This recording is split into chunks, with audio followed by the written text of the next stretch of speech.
અત્યારે નામકરણની સિસ્ટમ ચાલે છે. શું કરવાની? નામકરણની. કે ભાઈ રાજા હુતા ભીલ હતા પણ નામ બનાવી દીધું સંતનું રામપુર. સાચી વાત કે ખોટી વાત? અમારે ત્યાં ગરબાડા તાલુકામાં જયારે માણસ મરી જાય ત્યારે એના હાડકા એટલે એના ફૂલો વળાવવા જાય. ફૂલો વળાવવા જાય ત્યાં એક ડેમ છે, નાનો એક કુંડ છે. ત્યાં બધા ફૂલો વળાવવા જાય છે. કોણ? ભીલ લોકો. અને એનું નામ શું આપ્યું? ભીલકુંડ. ધીમે ધીમે ધીમે ધીમે આ પરુણાએ એનું નામ બદલી નાખ્યું. શું નામ રાખ્યું? ભીમકુંડ. સમજાય છે મિત્રો? હા કે ના? આવી રીતે નામકરણ કરી કરી અને આપણી સંસ્કૃતિ, આપણી ઓળખ, આપણી પરંપરાઓ, આપણી રૂઢી રીતિ, ભાષા, બોલી, ખાનપાન, પહેરવેશ આ બધું બદલી નાખ્યું. 10,000 વર્ષ જૂના મધ્યપ્રદેશમાં ભીમબેડકાની ગુફાઓ મળી. એમ કે હવે ભીમ કઈના ચિત્રો દોરવા ગયેલો ભાઈ? ત્યાં મૂળ રહેવાવાળો અરવલ્લી ની ગિરિમાળામાં પહેલો જે આદિવાસી હતો એ લોકો ત્યાં રહેતા હતા. અને એ લોકોએ જે 10,000 વર્ષ પહેલા જે ગુફાઓમાં રહેતા હતા, જે ચિત્રો દોરેલા, એનું નામ ભીલો પરથી શું રાખી દીધું? ભીમબેડકાની ગુફા. અત્યારની સરકારો પણ આ નામકરણની વ્યવસ્થામાં લાગેલી છે, આપણી સંસ્કૃતિ મટાડવા માટે લાગેલી છે. અને આપણે પણ જાણીએ અજાણ્યા આપણા બાપને છોડી અને બીજા પડોશીના બાપ કહેવા માટે ટેવાઈ ગયેલા છે. કઈ રીતે? આપણી સંસ્કૃતિને સમજવાની જરૂર છે. આપણા વડીલોને, માતાઓને, બહેનોને, જે લોકો જૂના વડીલો છે એમને પૂછો કે તમારી સંસ્કૃતિ શું હતી, તમારી પરંપરાઓ શું હતી. આપણે જાતર કરતા હતા, ગુંદરું કરતા હતા, ધાર નાખતા હતા, ભરાડી કરતા હતા, નેવોજ કરતા હતા, બેહોલો કરતા હતા. આ બધી રૂઢિગત પરંપરાઓ, સંસ્કૃતિના લીધે આપણને હક અધિકારો મળેલા છે. આ આદિવાસીઓ આ પરંપરાગત સંસ્કૃતિ, એની પ્રકૃતિની પૂજા, એની ખત્રીની પૂજા એ છોડી અને પરુણાઓનો સંપ્રદાયો અને ધર્મોમાં જોડાવા લાગી ગયો છે. અત્યારે બધા પગપાળા ચાલતા થઈ ગયા કે નહીં થઈ ગયા? તમારા બાપ દાદાને પૂછો કે પગપાળા જતેલા કે નથી જતેલા, ત્યારે આપણને ખબર પડશે. આ સંસ્કૃતિના લીધે આપણને જળ, જંગલ, જમીનના, પેશા એક્ટના, રૂઢિગત ગ્રામ સભાના, શિક્ષામાં, રાજકારણના, નોકરીઓમાં આ બધા હક અધિકારો આપણી સંસ્કૃતિના લીધે મળેલા છે. અને આ હક અધિકારો છીનવાઈ જશે જ્યારે આપણી સંસ્કૃતિ ખોઈ બેસીશું. અલગ અલગ ધર્મ સંપ્રદાયમાં જોડાવા માટે આ દિવસે અત્યારે તૈયાર થઈ ગયેલો છે. અમે ફલાણા ધર્મવાળા, અમે ફલાણા ઢીકણા ધર્મવાળા, ફલાણા સંપ્રદાયવાળા. એ આદિવાસી યુવાનને, એ આદિવાસી વડીલોને માનવાની જરૂર છે કે તમારો પ્રકૃતિ ધર્મ, તમારી ખત્રી પૂજા કેમ છે. આવનાર સમયમાં આના ઘણા ખરા માટા પરિણામ જોવાના છે. ગુજરાત સરકાર અત્યારે એફિનિટી ટેસ્ટ લઈ આવી છે. તમે નોકરી લેવા જાઓ એટલે તમને ત્યાં પરીક્ષા લે, ડોક્યુમેન્ટ વેરિફિકેશન કરતી વખતે કે ભાઈ તમારો ખત્રી કોણ છે, કયો દેવ છે ગામમાં, કેટલી પૂજા પદ્ધતિ છે, લગ્નની, જન્મની, મરણની કઈ વિધિઓ પ્રમાણે તમે વ્યવહાર ચલાવો છો. અને એ મૂળભૂત પરંપરાગત આદિવાસી સંસ્કૃતિ પ્રમાણે નથી જીવતા, એટલા માટે એમાંથી નોકરીમાંથી બાકાત કરી દેવામાં આવે છે. એટલે આપણી સંસ્કૃતિ બહુ જ જરૂરી વસ્તુ છે.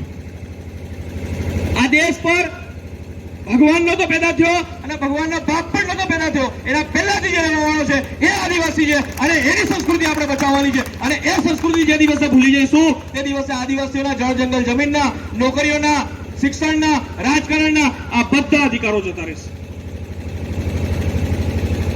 આ કાર્યક્રમ કરવાની કેમ જરૂર પડી છે? શા માટે ભેગા થવું પડે? કારણ કે આપણો ઇતિહાસ દબાવવામાં આવ્યો, આપણી સંસ્કૃતિ ખતમ કરવામાં આવી રહી છે. જે આપણા બાપ દાદાઓ કબીલાઓમાં રહેતા હતા, રાજ્ય કરતા હતા, જે રાજાઓ હતા, એ લોકોનો અસ્તિત્વ, એ લોકોનો ઇતિહાસ ખતમ કરવાની વાત ચાલી રહી છે. કોઈ પણ સમાજ ત્યારે જ ઉપર આવે જ્યારે એનો પોતાનો ઇતિહાસ જાણતો હોય. અહીંયા રાજપૂત એમ કે અમે રાજપૂત છીએ, એ છાતી ઠોકીને કે, એ ગર્વથી કે, એ માથું ઊંચું કરીને કે અમે રાજપૂત છીએ. અને વાણિયા હોય, બામણ હોય કે કોઈ પણ જાતિ પ્રજાતિનો માણસ હોય, શું કે કે અમે ફલાણા છીએ. જ્યારે આદિવાસી પરિવાર નામનું જે વિચારધારાઓ ત્યાં આવી ત્યારે માણસ એ નોકરી કરવા વાળો માણસ જે પોતાની નોકરી પોતાનો અભ્યાસ એ આદિવાસીની સંસ્કૃતિના નામ પર લીધેલા સર્ટિફિકેટના નામ પર નોકરી કરવા જાય છે. પોતાની જાતને ઓળખવાનો અથવા એને ઓળખાણ છતી કરવાની પણ એને ડર હતો. શું કહેતા હતા? અમે તો ભીલ નથી, અમે તો ફલાણા છીએ. કહેતા કે નહોતા કહેતા? આદિવાસી પરિવારના કારણે આજે ગર્વથી આદિવાસી એમ કહી શકે છે કે હું આદિવાસી છું. જય જોહાર, જય ભીલ પ્રદેશ કહી શકે કે નથી કહી શકતો? આ પરિણામ છે. આને આપણે આગળ ધપાવવાનું છે. એટલા માટે આ કાર્યક્રમોની જરૂર પડે છે. આ બાળકો બેઠેલા હશે, યુવાનો બેઠેલા હશે, એમને ખબર છે કે ગાંધીજી કોણ હતા, સરદાર કોણ હતા, ભગતસિંહ કોણ હતા, અને વર્ષો સુધી ચલાવવામાં આવ્યું શાળા, કોલેજો, યુનિવર્સિટીઓમાં. પરંતુ આદિવાસીઓનો ઇતિહાસ દબાવવામાં આવ્યો. આદિવાસીઓને અત્યાર સુધી અને દેશને પણ જાણ રાખવામાં આવ્યો કે આ દેશના ધૂળ મૂળના ધણી કોણ હતા. જલિયાવાલા બાગના હત્યાકાંડમાં 300 જેટલા માણસો નું મૃત્યુ થાય છે.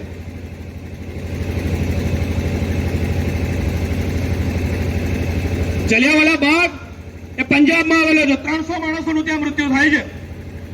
આખા દેશના ચોપડા લખાય છે, આખી દુનિયામાં હમણાં ગવાય છે.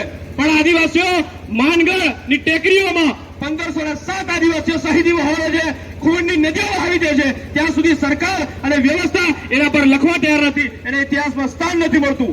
આવીને આવી જ રીતે સંતાલ વિગ્રહ પહેલો વિગ્રહ થયો. પરંતુ ચોપડામાં શું ભણવામાં આવે છે? 1857 નો વિપ્લવ, પહેલી ક્રાંતિ. અને એના પહેલાથી આદિવાસીઓ અંગ્રેજોને ખદેડી મારી અને કેટલી લડાઈ લડી અને આખા સમુદાય, આખા ગામ, આખા પરિવાર વેતરાઈ ગયેલા છે. આ ઇતિહાસ દબાવવામાં આવેલો છે.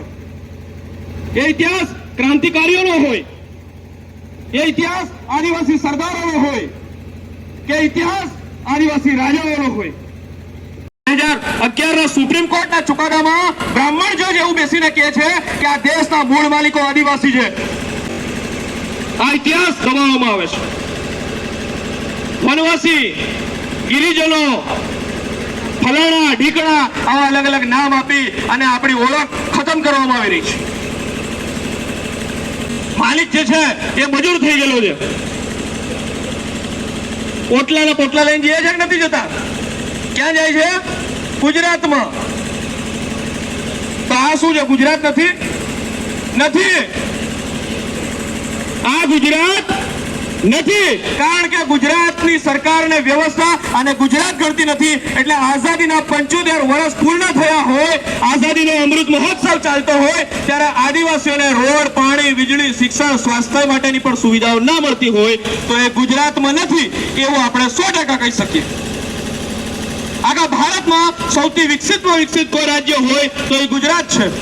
અને ગુજરાતના 14 જિલ્લા, અંબાજીથી લઈને ઉમરગામ સુધીના, ત્યાં પાણી નથી, ત્યાં વીજળી નથી, ત્યાં રોડ રસ્તાઓ નથી, ત્યાં શિક્ષણ નથી, ત્યાં સ્વાસ્થ્ય નથી, ત્યાં રોજગારી નથી. આ ષડયંત્ર સ્વરૂપ વર્ષોથી ચલાવવામાં આવ્યું છે કે ભાઈ આદિવાસીનો બાળકો ભણી જશે તો મજૂરી કરવા કોણ આવશે અમારા કાઠિયાવાડમાં? સાચી વાત કે ખોટી વાત? વડીલો, સાચી વાત કરી? આ લોકોને નોકરીઓ મળી જશે તો એ કારખાના, કંપનીઓમાં, કપામાં, ખેતીમાં, કડિયાકામમાં, રોડ રસ્તા, બિલ્ડિંગો કોણ બનાવશે? શિક્ષણથી વંચિત રાખવામાં આવ્યા, સ્વાસ્થ્યથી વંચિત રાખવામાં આવ્યા, જંગલો, જમીનો છીનવી લેવામાં આવી. એના પરિણામ સ્વરૂપ દેશનો મૂળ માલિક આજે મજૂર થઈ ગયો છે.